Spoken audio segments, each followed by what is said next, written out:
my son, I'll be home soon.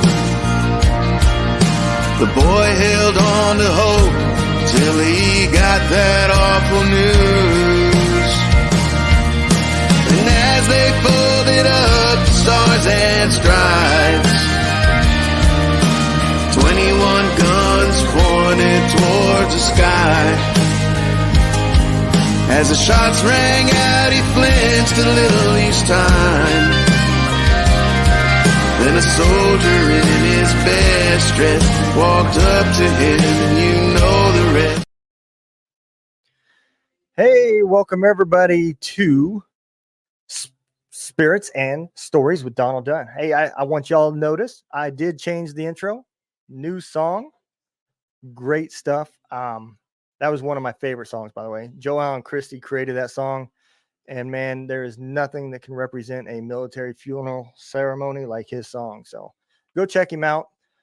As y'all know, this show is brought to you by Operation Encore. Operation Encore is a 501c nonprofit. They are helping veterans introduce themselves to the music industry and turning veterans into rock stars. So go check them out at operationencore.org. Hit their little donate button, give them some support and some love because they're doing some amazing things. You can also go to our website, heroesvoicemediafoundation.org, and see the pictures from their newest songwriters convention and all the veterans that attended that. So go check it out. Hey, today we have got an interesting topic, man. You know, we always bring in some mental health. We always talk a little bit about the veteran community, and today is not going to be any different. I've got Bryce Hancock from Mile High Recovery here to talk. So let's bring him on and talk about everything that's going on with Mile High. Hey, how's it going? Good. How are you, sir? I am doing amazing. Great. Thanks for having me. Yeah. So why don't you give everybody a little bit of a background of how you came about to be in the recovery industry and a little bit about Mile High. Okay. So yeah, I'm a person in long-term recovery. I'm an alcoholic and a drug addict, and I've been clean and sober for over 10 years now. Awesome. Thank you. As soon as I moved out of the house, like I drank, like I'd say normal in high school, you know, maybe on the weekends, maybe a party here or there. But it's, for some reason, as soon as I left home at 18, I became a daily blackout drunk. And, you know, at the time when I was in college, I thought I was a normal drinker. I thought it was, I don't know, normal to wake up and discuss what happened last night because you can't remember. And then when I graduated and all my friends matriculated onto regular life and got jobs and families, I did not. I wanted to play music. I'm a guitar player. And so I moved to Baltimore City, Maryland. And within a few years, I was addicted to heroin and crack. Oh, wow. Yeah. So, oops. So that didn't work out so good, right? So I kind of hung out there for a few years. And then I had moved across country to Denver, Colorado, because my parents had relocated to Denver, Colorado. And I figured if I could relocate, maybe I could get my act together. And so I moved out to Denver. I did not get my act together. I drugged the bottom for another 2 decades. It was mostly alcohol, but a lot of drugs. The thing is, I was always kind of able to dial back my drug use because I wanted to play music. And you can't smoke crack and play music at the same time. So I limited it to just snorting cocaine and, you know, opiates, like, mostly pain pills and like Oxycontin or whatever, and alcohol, just always booze on the table. And so what happened is my band was playing around and doing their thing, and I was booking the band because someone needs to book the band. And I was getting pretty good at booking, so I started booking other bands. And then I got a job booking national blues tours. And then I got a job at a couple different nightclubs. And one of the nightclubs I did so well at that an even larger club said, come work for us. And so I went and worked at the larger club. It's called Herman's Hideaway. And that was great for a year. But the initial club, the guy, he was a friend of mine. He called me and he said, I got to get out of this industry, man. He said, do you want to own this bar? It's called the Toad Tavern. And I said, well, yeah, but I don't have any money to own a bar. I can't buy a bar. And so he carried the loan for me. So holy moly, I'm an alcoholic. All of a sudden I own a bar. Wow. And yeah. So it was just straight downhill, and it was already really, really bad. So 7 years of owning the bar, I'm a late stage alcoholic. I'm having all these health problems. I'm waking up and drinking vodka before I can drink water. I'm throwing up all over the place. I'm passing blood. I have all these sores on my body. And so what happened, man, is I'm owning the bar. I'm running the bar, and I had all these health problems, like I said. But one day I had foot pain, so I was in and out of the doctor. And so I went to the doctor, and he told me I had gout. And and I just, that's like one of those, it happens to people, but it's a gnarly alcoholic disease too. And he was, asking questions, and I lied. I said I'll probably do 20 to 40 shots of vodka a day, and it was more than that. That's still a lot. It's a lot, right? And I thought I was minimizing, and the truth is I was drinking about a half gallon of vodka a day. And so he gave me a blood test.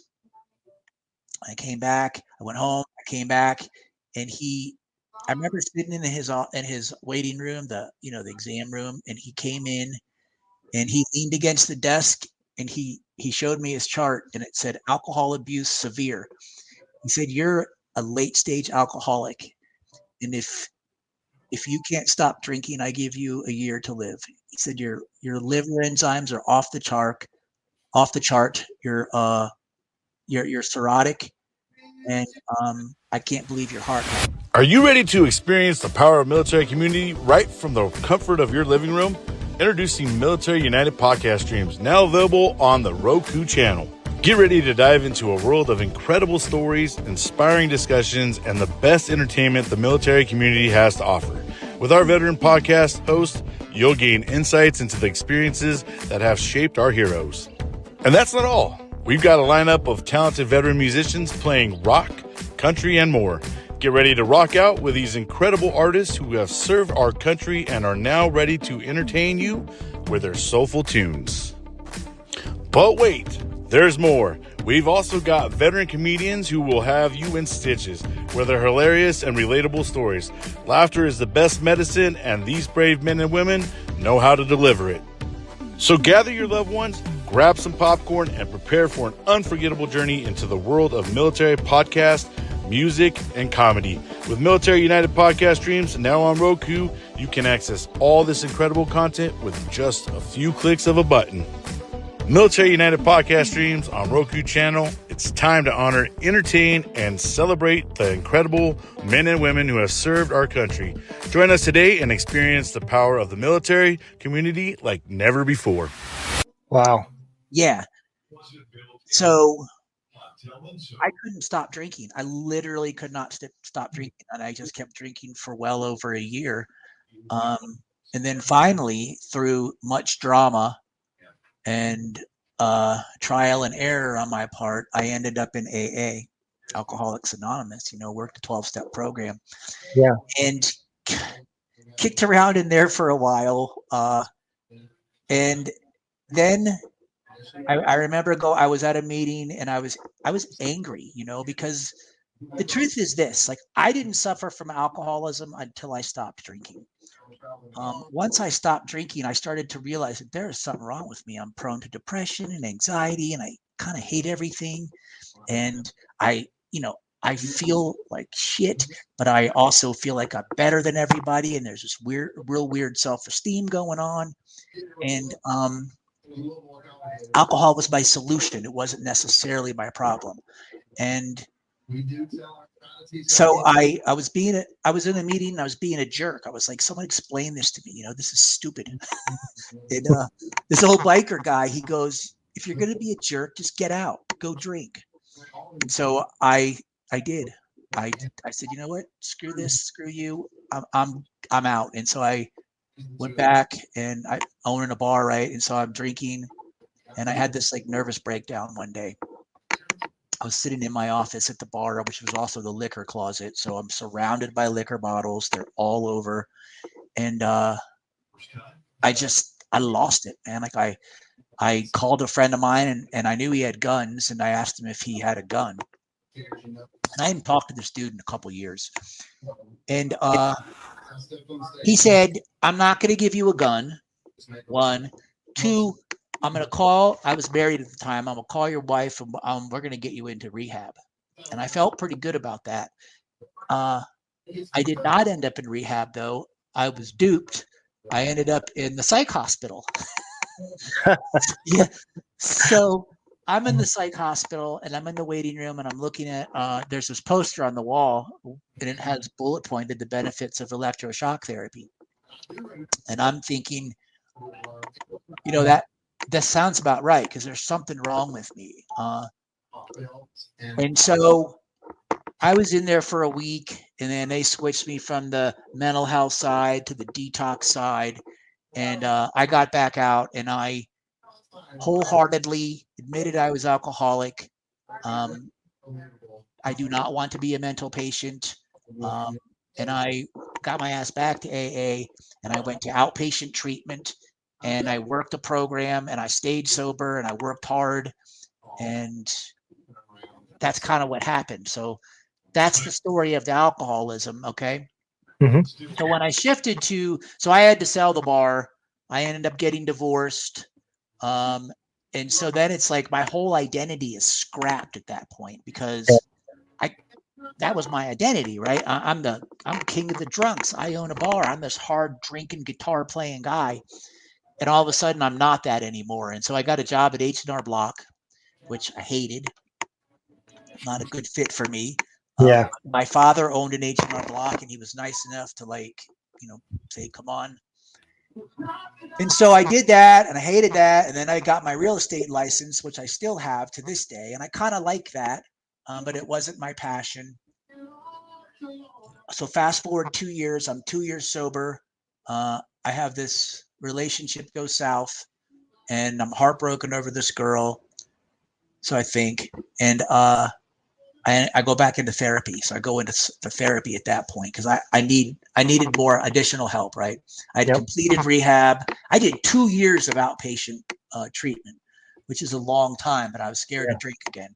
So I was in therapy, doing all the, just getting in touch with and dealing with all my childhood trauma, my family of origin stuff, and grieving 2.5 decades of life that I'd lost to the disease of addiction. Yeah. And at the end of it, like after a while, I start to feel better and we're making really good progress. And she says, what are you going to do with yourself? And I said, well, I don't know. What do you mean? I'm a realtor. And she said, no, what do you really want to do? Like, what's your purpose? And I just remember like looking at her, like thinking about like the question. And because I didn't know, I knew there had to be more than what I had been experiencing in my life up to that point. And then it's like, so I started to ask questions. Who am I? Who am I as a sober man? Is this what it's all about? Who do I love? Like, who loves me? You know what I mean? Mm-hmm. And so that was it. I just became obsessed with finding my purpose. So I got in my head that I had too much stuff, too much material stuff. And so I gave all my stuff away, gave away all my furniture, a bunch of my music gear. I sold this house that I'd been living in and moved down to Denver, back to the city of Denver, where I had lived for a long time with mixed results. And so I was there and I remember sitting there. I was watching a documentary. I went through this period where I was obsessed with documentaries and shows about helping yourself and fixing yourself and spirituality. And if it didn't have something to better myself, I didn't want to watch it. And so I was watching this documentary called Bob and the Monster. And it's Bob is Bob Forrest, and he was a rock star back in the 90s. And he had gotten sober, and he was a drug and alcohol counselor. He was on the Dr. Drew Celebrity Rehab show. He was the kind of kooky therapist guy.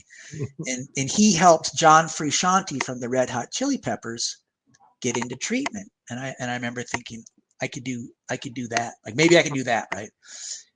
And it was this organization called Music Cares, because I was, a musician. I was like, I reached out to them and I said, where's the meetings?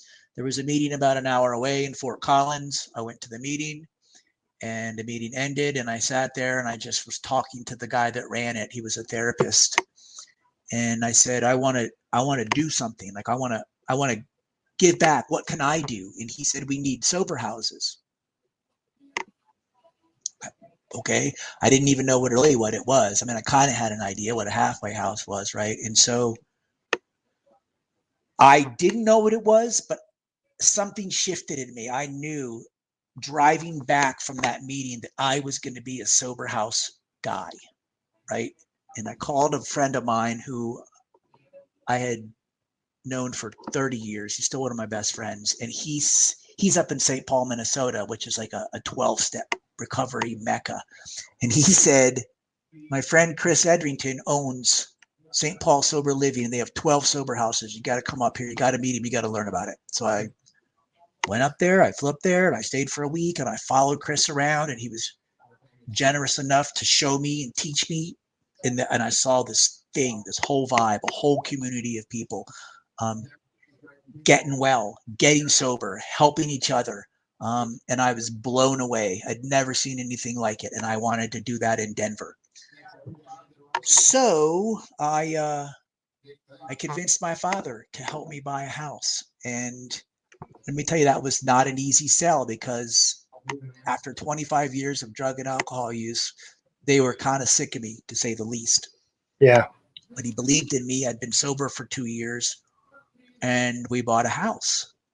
And I created the website, and I bought business cards and got the furniture, and I started doing my thing. I was going to different treatment centers around the area with my business card. I'm shaking their hands. I'm Bryce. I'm not crazy. I want to help. Send me your people. And we filled it up. And what I wanted to do was just give back what had been given to me. And I thought it would be cool if I could make enough to pay the mortgage. Yeah. But what happened is it turned into a career, and my depression lifted.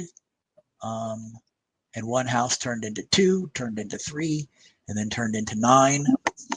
And I ended up getting into an argument with the city of Denver about my ability to do sober housing. And they said, you can't keep opening sober houses. And so I called my friend Andrew, the same guy, and I said, they won't let me open any more sober houses. And he said, another friend of mine has a treatment center here in St. Paul, Minnesota, doing IOP, which is intensive outpatient. You got to come meet him. So again, I go up to St. Paul, I meet him, and so I decide I'm doing treatment. I'm not going to keep opening houses. I'm going to stay where I am. I'm going to open up a treatment center. And so that's how it happened. It was a divinely inspired, honest, organic series of events that led me to owning a treatment center. I am an entrepreneur that got sober and then just kind of followed the next right thing and fell ass backwards into this situation.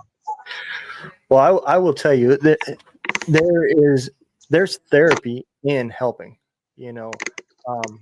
It's not, the numbers are overwhelming. You look at how many veterans alone, right, go from dealing with issues to being a part of a 501c.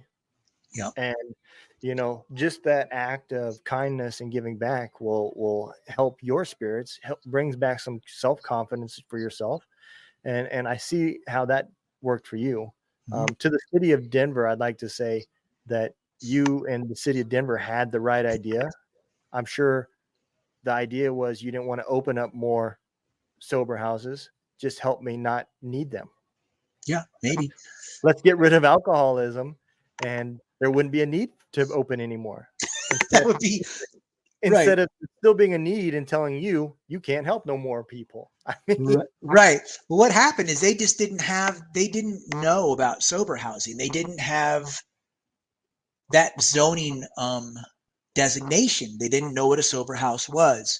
And, you tell a nice neighborhood, we're going to open up a sober house and we're going to put 10 recovering alcoholics and drug addicts in a house on your block, and they're going to say, no, we don't want you on our block. And so that happened to me. I had this whole neighborhood hated me. They were yelling at me and said, we don't want you here. Made me question my purpose. Right. And you're right. Helping others helps me. Like, the more I think about myself, the more unhappy I become.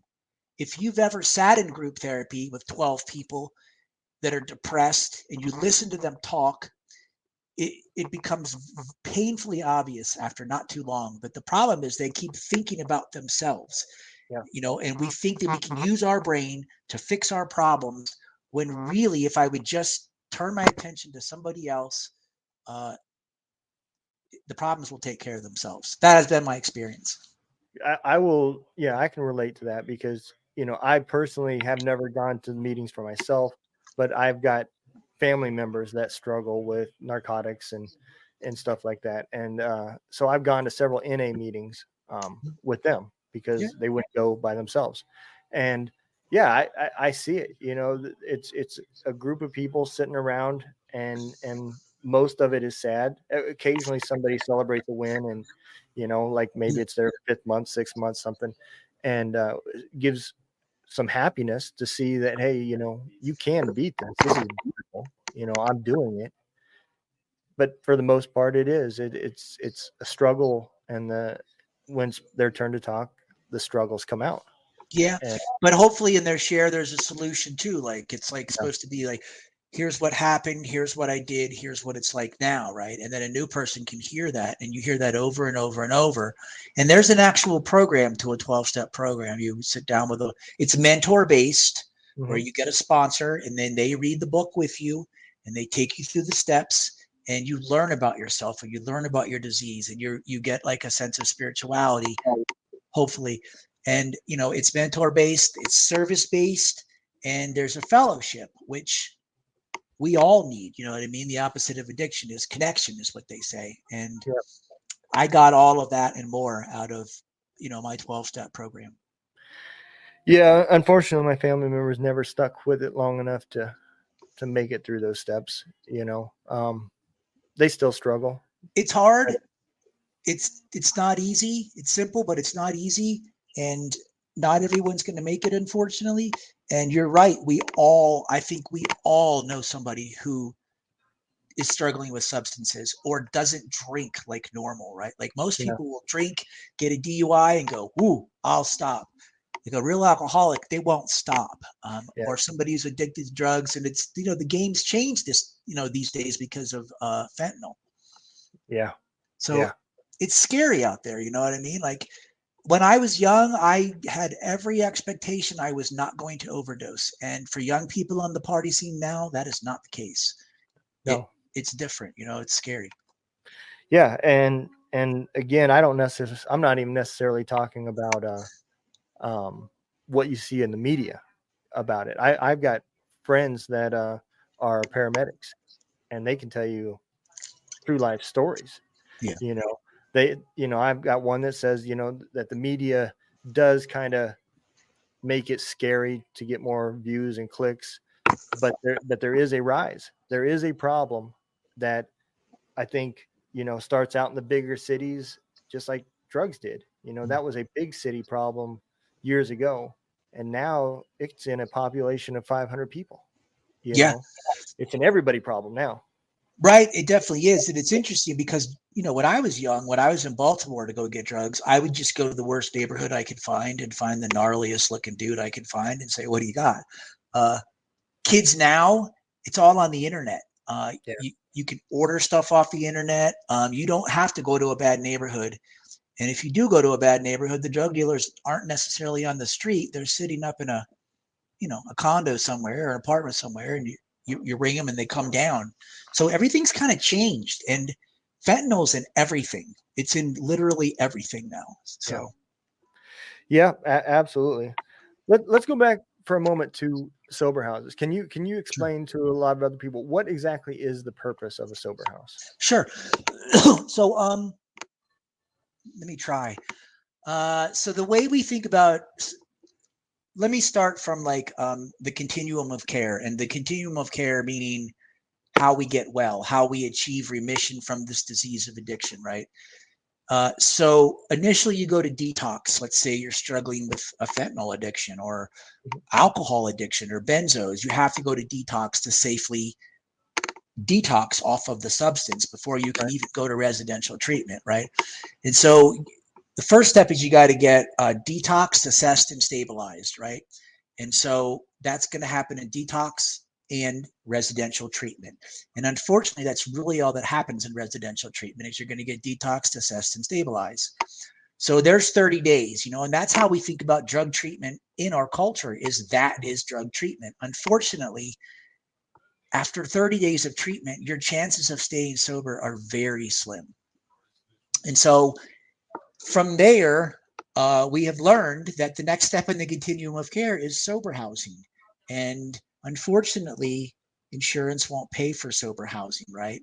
Right. And it's interesting because that is the most efficacious tool we have in the continuum of care is sober housing, because that's where the magic happens. That's where you're reintroduced into society. That's where you go home at the end of the day to your sober house and the lights are always on and there's people going through the same thing that you're going through. So I open up a house, 8 to 12 people, gender specific, either all men or all women. There's one live-in house manager who oversees the rules, makes sure you're in on time. So we keep you accountable and we provide structure. You have to go to a certain amount of meetings a week. You have to go, if you're in outpatient treatment, you got to do that. If you're in trouble with, God forbid, the law enforcement, you got to go see your PO. And we're going to make sure that you're doing all that stuff.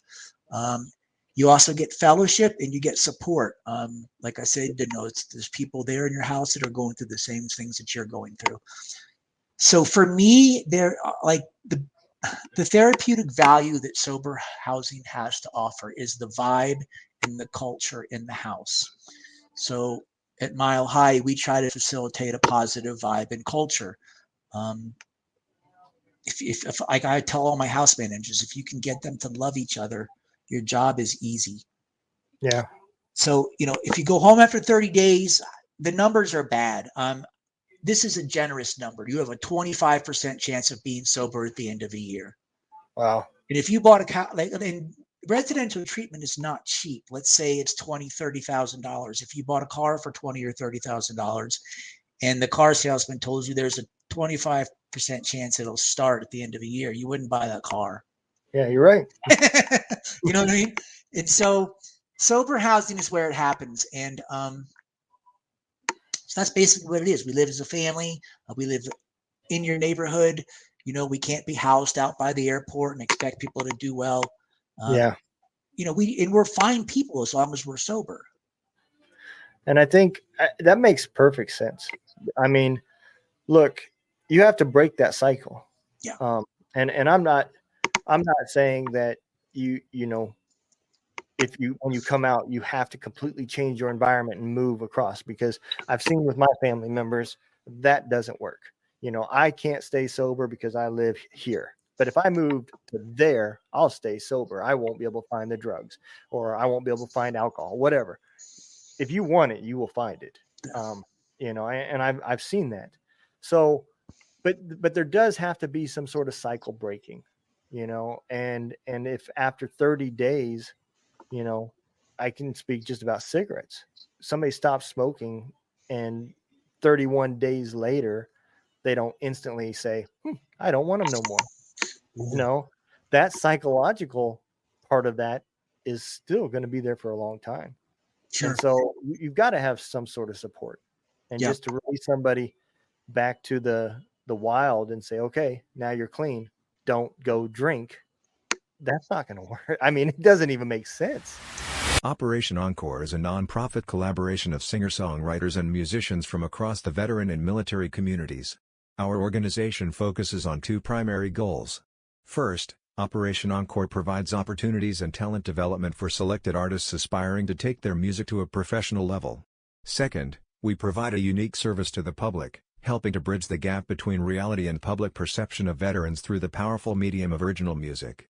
We seek out talent from across the military and veteran communities, and offer selected artists unique opportunities, including professional networking, education and training, live performances, marketing, advertising, talent development, studio time, distribution of music, and much more.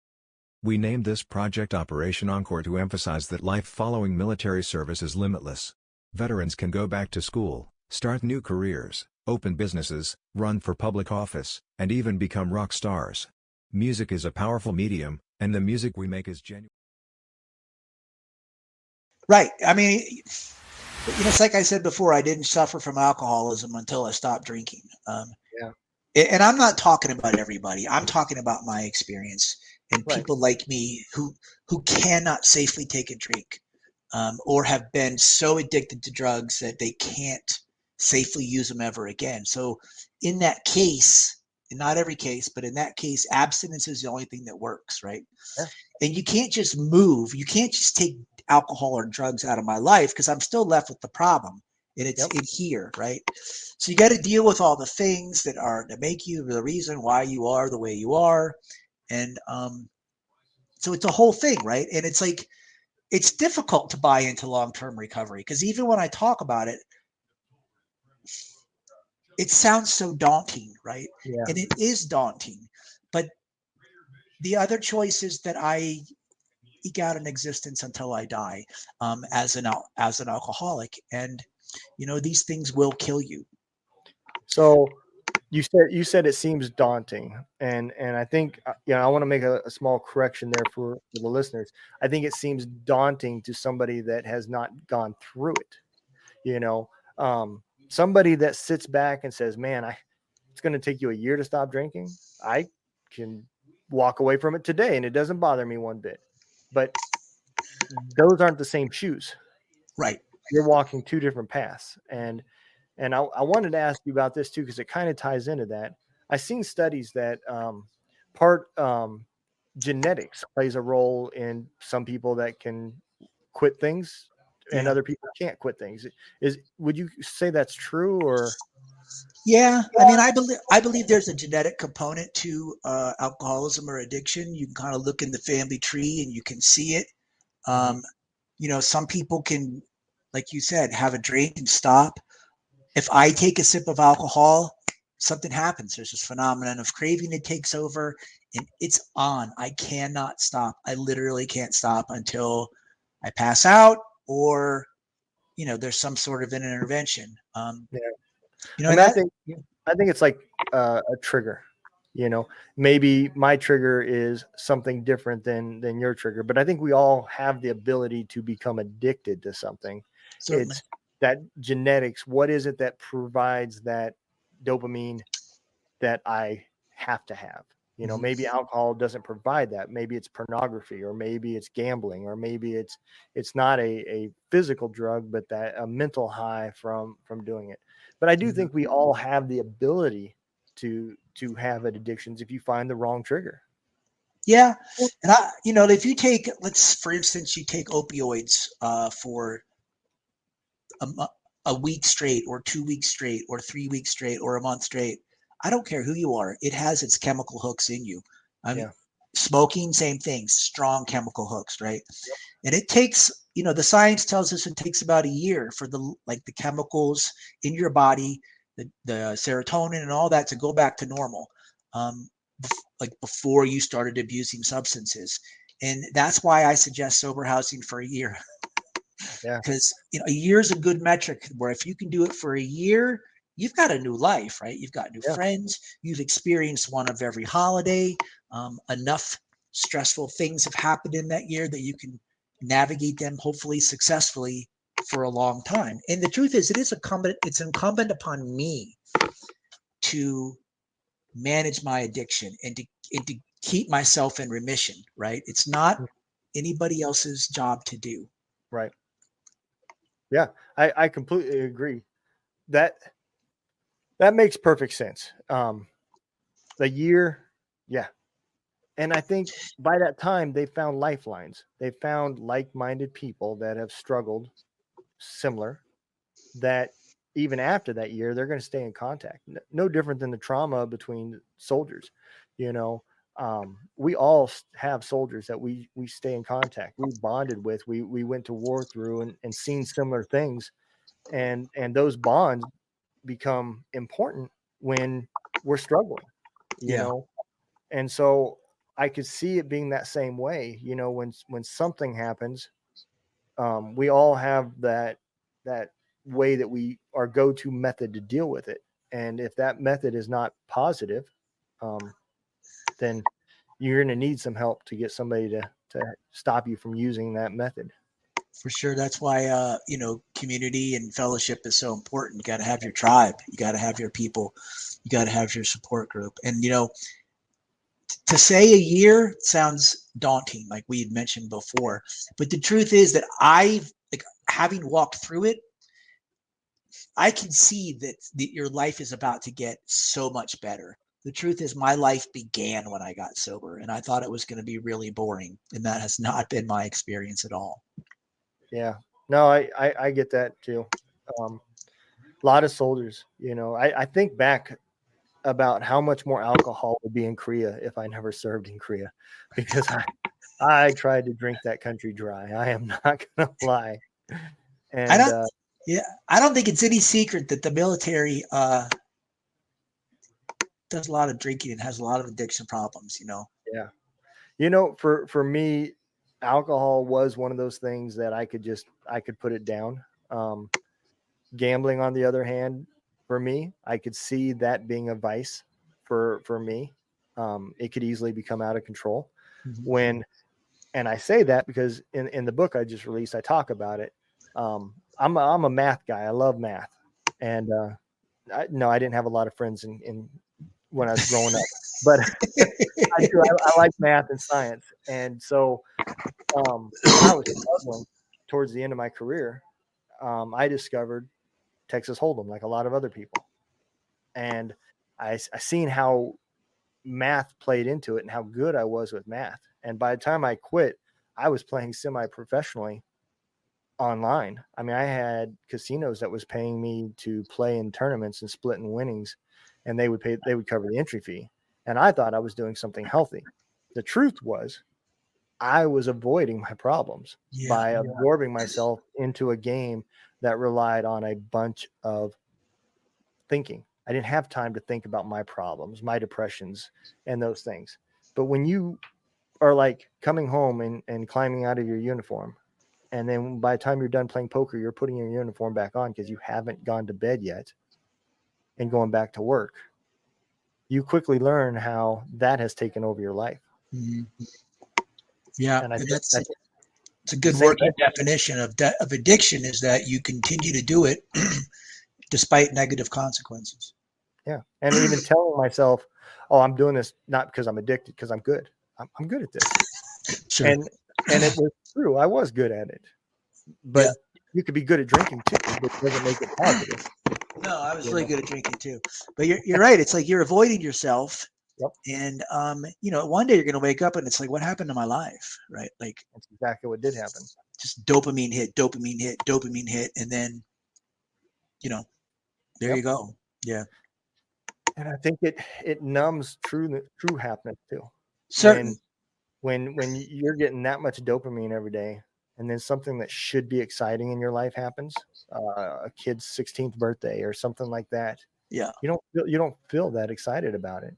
Yeah. It numbs everything. Yeah. It's interesting, right? How it hijacks your brain. Like for me, like I would drink alcohol before I would drink water, or drink alcohol before I would eat, and those kind of addictive, especially substances, that's for me, is that they hijack my brain and they replace, in the hierarchy of basic needs, they come first. And what should come first is water and food and sleep and shelter. And with addiction, the substance becomes first. Yeah. Yeah, absolutely, man. I think back about how many soldiers, that went through combat injuries right now that we had turned into addicts. Because I've seen it in my career. I've seen soldiers. I seen a soldier that literally did not have any bones in his arms, right? It was from an IED accident. They replaced bones with a bunch of steel rods and everything else all the way up. When he came to us, he could push up on his arm and you would see there was nothing, there was no elbow. It would just kind of all move and sloppy, right? Yeah. And he was still going through his time frame. They had a time frame that he would have to be able to pass a PT test and everything to stay in the military. But he was on pain pills. Yeah. For rightful reasons. The problem was he never got off pain pills. And one day his wife came to the command and said, my husband's an addict. They're still giving him pain pills every time he asks for them, but this is all he does now. He's not healing. He's just taking pain pills. Sure. So what they did was they kicked him out of the unit. They took his security clearance away from him and put him in a regular Army unit, the special operations unit that he was in, and isolated him back to, okay, now you're going to be beneath us. You got a drug problem. Did he lose his ability to get pills at that point too? I don't know, because he went to another unit. To be honest, I think he eventually got put out of the military. Yeah, and that's a classic story of a lot of addicts that are now addicted to fentanyl or heroin, is because they got addicted to pain pills, then they didn't have access to the pain pills, or they became too expensive, and then they, went to the streets. Yep. Yeah. Yeah, and it's unfortunate because he didn't do anything. I mean, he went to war, was injured, and sought a doctor who gave it to him. And then once miraculously he says, oh, my wife says I'm addicted. I got a problem. Now we're going to punish you for having that problem. Yeah. There's a lot of stigma and misunderstanding around this disease. And although, you'd think if you're a doctor, you would know that if you give somebody strong opioids for an extended period of time, you have created an addict. Yeah. No, absolutely. Yeah. I think, I don't know. I think our society now recognizes it. And so it's being replaced in a different way, probably. Yeah. The pharmaceutical is still going to make money. So they're going to find that next form, rename it something else. Yeah. But I think the trick is to not trust just because a doctor prescribes you something. That doesn't necessarily mean that's a good idea. And I think we're starting to understand that. So it's funny you say that. When I first sought help and I went to a psychologist, I took the medication he gave me except for one thing. And we fought over that all the time. He would prescribe me Xanax and I wouldn't take it. When I went to the pharmacist, I would tell him, fill everything but that. I don't need that. And he would argue with me. And the times that he did give me the meds, I took them back to him, and every pill that he gave me was still in the. I just did not want it. I seen too many people get addicted to it. It scared me. So I refused to take it. Yeah. Did that mean that, sometimes my temper was out of control and maybe those pills would have calmed me down in certain situations, maybe, but maybe I'd be addicted to Xanax right now. I don't know. Yeah. Benzo addiction is really, really bad. The detox is it's just so awful. And if you have anxiety, which is what it's prescribed for, and then you start taking that for a few years, your anxiety is going to be 10 times worse when you stop taking them. And you're going to have seizures and all kinds of things from the withdrawal. Well, I'm glad I never did. Yeah, good for you. I guess I owe that to my family members, just seeing some of their addiction. It worried me. And I was a truck driver at the time, so you seen it out there in the truck stops. You'd see it over the radio. Hey, I got some Xanax, $10 a pill. Who wants some? And it was just open like that. Anybody could get it. So that also worried me. If there was that many people wanting it, it says something. I always assumed truck drivers would be taking something to go up to stay awake, though. I think most of them take it because when they stop for their 10-hour break, they want to go to sleep. They can't sleep. Yeah. There was a lot of nights that it is not uncommon, and maybe people don't understand this, but the reason why a lot of truck drivers are cranky and kind of assholes is because they are depressed. They are alone all the time, Yeah. And for me, when I was going through before I got help, I couldn't find a job. So I created a job. I opened up a trucking company. And then I put myself in a truck driving 11 hours a day, being by myself 6 weeks at a time. And I was constantly in my head. So, I spent all day long thinking about negative stuff. And then I would go to bed and couldn't go to sleep. My brain just sat there and kept going. And I might get an hour or 2 hours of sleep and get up and be driving again. Yeah. It's an endless cycle. Yeah. Well, it's important to note that thoughts are powerful, right? Yeah. And sleep is important. Yeah. Good routine is important. Having people around you is important. It's all about your mental health. Yeah. And when you go down that path, at some point in everybody's life, there's that point. There's that aha moment where something happens, whether it be positive or negative, that makes you take that choice. Yeah. I can either keep going down this way and then it's too late and I will do this until I die, or I can go a different direction. Right. For me, that I had that moment. I knew I had to get some help. Things were getting to the point where, I was dragging truck drivers out of their truck because they sat in front of the fuel aisle too long. My temper was out of control. And I got into it with my son, threw him out of the house day after a hurricane. And there was my aha moment. It almost turned physical between me and my son and between my wife. And I knew I had to get some help. I didn't know what was wrong with me, but something was wrong.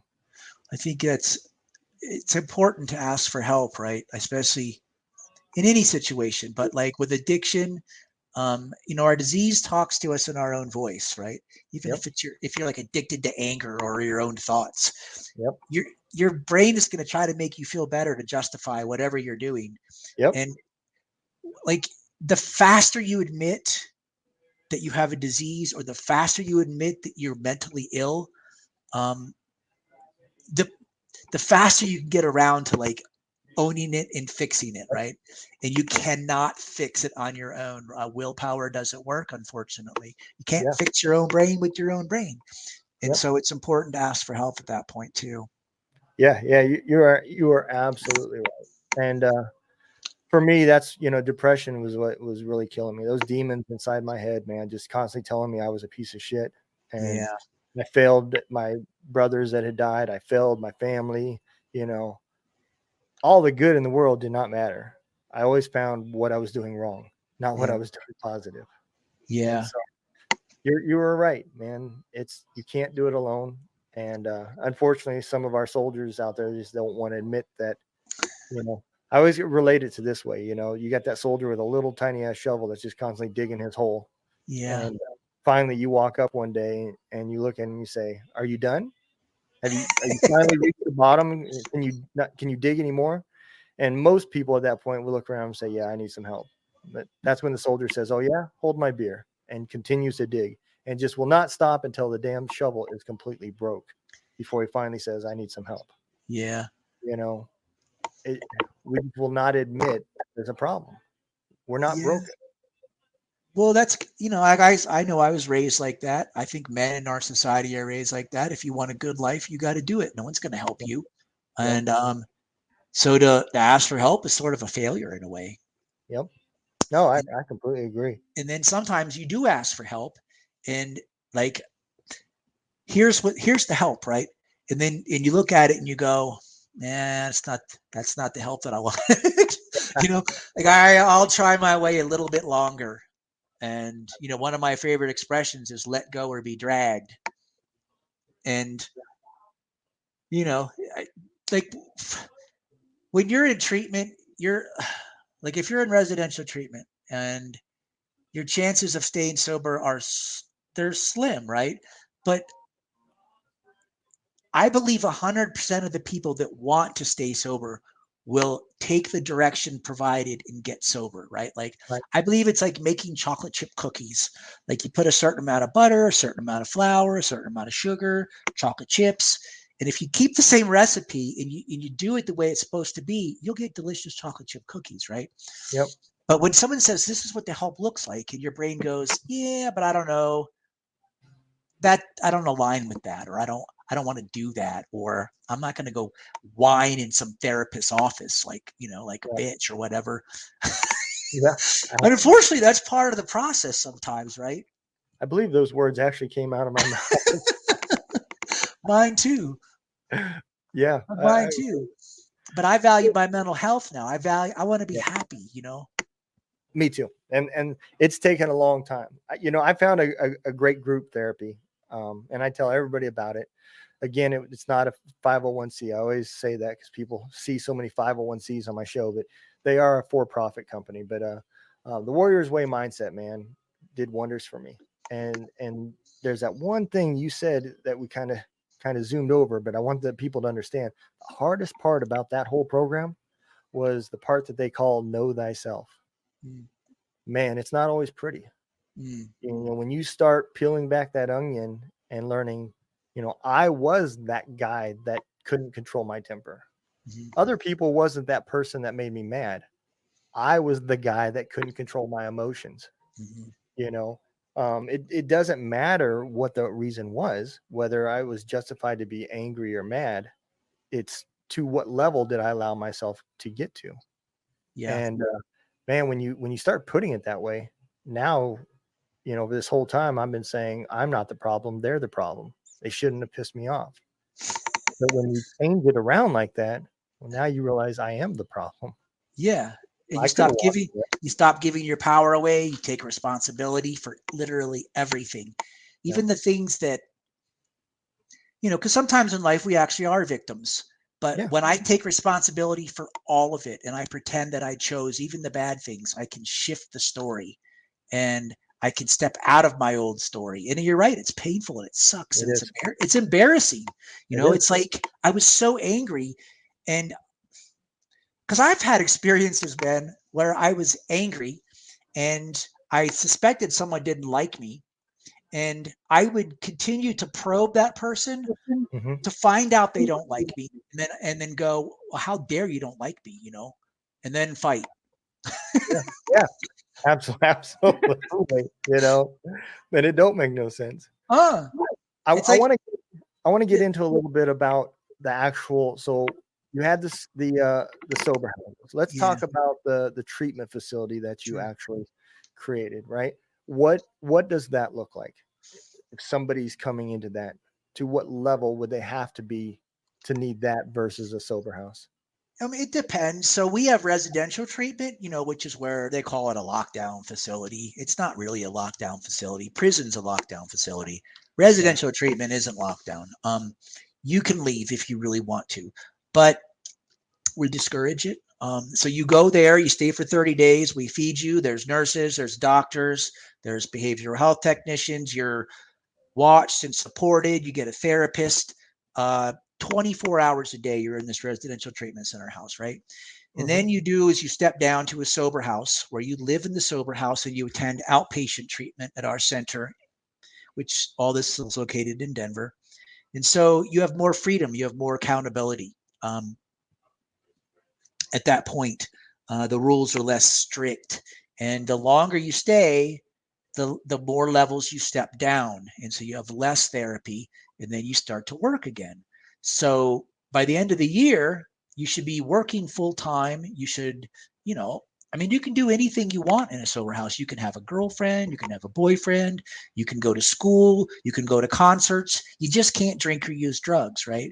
And so what we do is we try to help you at the beginning with more accountability and support, and then that is lowered down the longer you stay with us. And so by the end of the year, you should be, I talk about this like they're like, disabled people. They're not. They're just, it's that substance, right? And it's that voice in our head.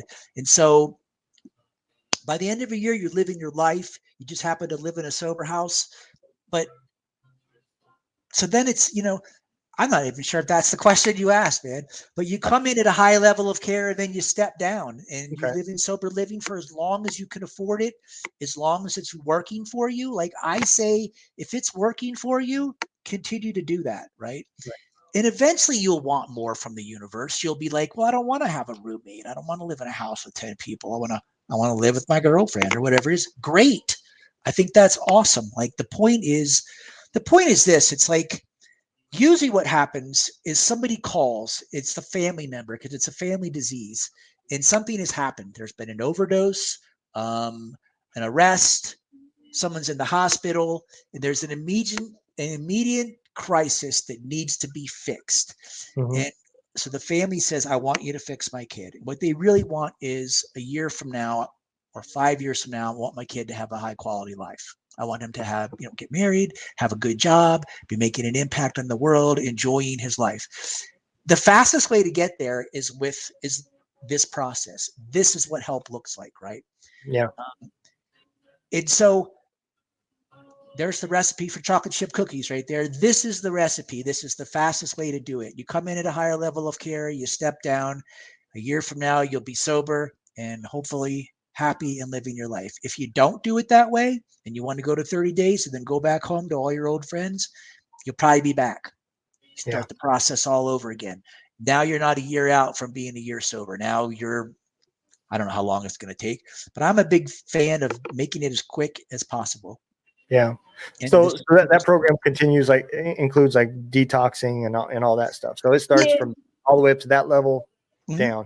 So we work with area detoxes, or you can detox at the local hospital, whatever, but we do work with detoxes, and then we have residential treatment, and then PHP, and then IOP, and sober living. That's how we do it.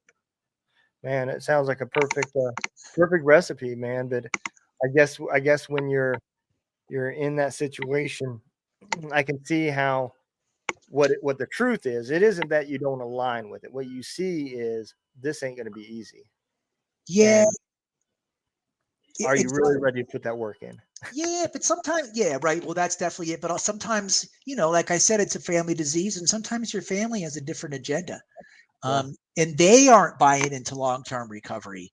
And so, again, this is what it looks like, right? But the family goes, well, I read that that's not true, or I don't want my son to be bipolar, or I don't want him to have to be one of those people, or I don't want the neighbors to find out. And so there's the agenda that's going to get in the way, right? And I don't mean to shame families because, families love their loved ones, right? But it's a thing. And it's like the faster you get on board with long-term recovery, you buy into it, the faster you can get well. Yeah. Yeah, I could see how people say, oh, no, that, I could see people just saying, look, I wouldn't need a long-term therapist. I drink. If I didn't want to drink, I could quit tomorrow. Yeah. You just need somebody that can help you get to that. You don't need to be there a year to do that. No, and maybe you can. I think that's awesome. Like, I'm not here to convince you that you're an alcoholic. I don't know. Like, if you can quit, great, quit. If you can't and you want our help, here's what it looks like. Yeah. And I just could see people thinking that it's a money game. They're just trying to get more money. I You know. don't need to be there a year. And it's not true. It's not true, because I can tell you that I'm not wealthy. And I can also tell you that the beginning of that continuum of care, that's where the money is. The longer you stay with us, the less money that we make, to the point where we're not really making money. We're breaking even. But I'm in this to help people. I'm like, I lived this, right? I am in recovery, and that's my goal. That's my purpose, right? My purpose is not to make money. If it was, I would just be doing real estate.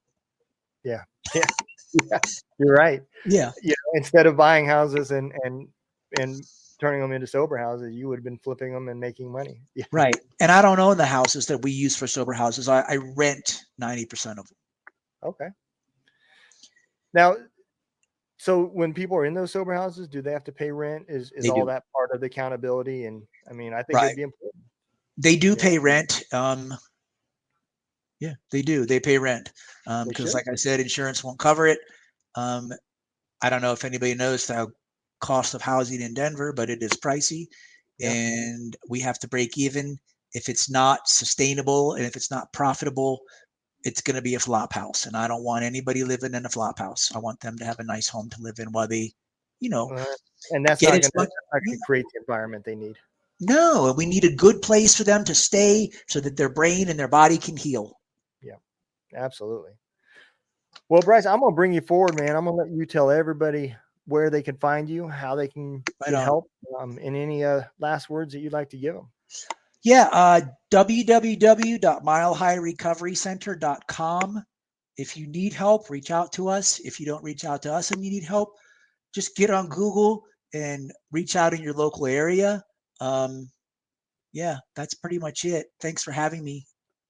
Man, I appreciate it. This is some great information that we hit on a lot of stigmas that I think people can see that there is alternatives to the narrative, that not everything you hear is true. And I think it's important that people can hear from people like yourself that lived this. This was their life that has turned into now trying to help others, you know. So that is awesome. I thank you for being on. If you don't mind sticking around, I'll put you in the green room and we'll throw the exit video up and we'll be out. All right. Thanks. All right, man. Everybody, y'all know at the end of the show, I always like to kind of recap, and it's important that we hit on those topics. It is important that we understand that depression and addiction and all of these are not single person battles. None of us went to war and thought that I didn't need the rest of the squad. I can handle this patrol on my own. Well, this fight is no different. You can't handle it on your own. You need to reach out, especially to like-minded people. So if you have a problem, say something. Again, if you're thinking about suicide, 988. If you're a veteran, hit that option 1 button. But the main thing is to reach out. If you're fighting addiction, if you're fighting any type of problem out there, just know that there's people that have lived it, and there's people that have beat it, and there's people that can help you. So I appreciate y'all. I'm glad y'all tune into the show. Make sure that you follow any social medias, and we'll make sure we post all the links for Bryce and Mile High Recovery. Watch what they're doing and celebrate the wins with them, man. Y'all take care, be safe, and remember, don't let the day kick your ass. Kick its ass.